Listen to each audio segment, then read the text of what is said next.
আপনি কি মিথ্যা কথা বলাকে ছোট গুনাহ মনে করেন? কিন্তু না।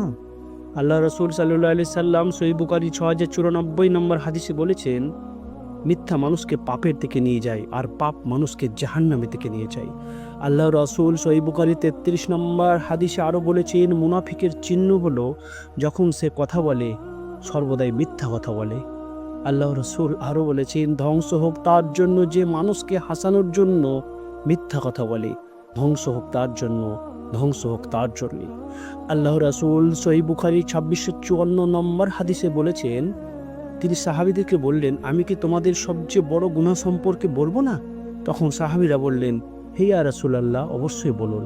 তখন তিনি বললেন, সবচেয়ে বড় গুনাহের মধ্যে হলো আল্লাহর সাথে শিরিক করা, পিতামাতার অবাধ্য হওয়া, মিথ্যা কথা বলে বা মিথ্যা সাক্ষ্য দেওয়া। উল্লিখিত হাদিস দ্বারা আমরা পরিষ্কার বুঝতে পারলাম, মিথ্যা কথা বলা কোনো ছোট গুনাহ নয়।